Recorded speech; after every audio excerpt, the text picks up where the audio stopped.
Hey guys, so for my presentation, or over the economic report for the articles that I chose, there were two different ones. One that talked about the debt crisis that the U.S. is currently facing, and the other being what some of the company CEOs are saying behind the tax reform bill that was just passed. So just to jump into this, and it's just this one slide, and I'm just gonna kind of talk into detail about these things. So some of the CEOs are saying that that they now see labor costs as a bigger threat than regulations. Seeing as how there are a lot of demands for minimum wage to be raised and everything, and CEOs are seeing that as a threat now because it's cutting into their bottom line. So as a result from that, a lot of these companies are not expected to increase the numbers of jobs that they have. It was said in the article that that one company wouldn't hire for about 6 months. So basically, put a freeze on hiring for that 6 months. Although they are expected to, or they're anticipating an increase in sales.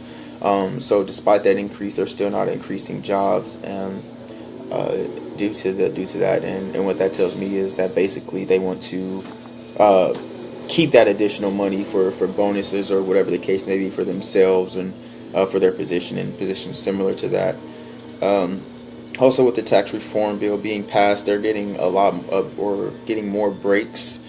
So they should be able to hire more people and kind of spread the wealth, but they're not. So um, now there are a few companies that have used the tax reform bill to execute bonuses for some of their employees.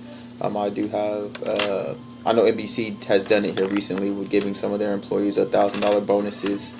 AT&T, I believe, I read a little bit about them giving out bonuses as well. Um, to go on, let's move on from that article to the debt crisis article that I was reading about.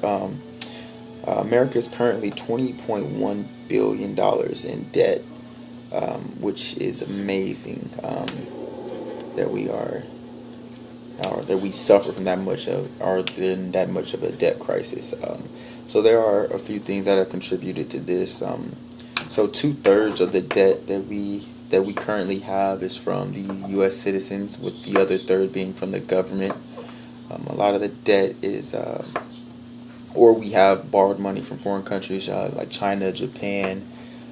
It's basically the short term versus the long term is that the short term for the debt that we have, the economies and voters, they benefit from the deficit spending because it drives the economic growth. So the money spent, short term at least, boosts the economy.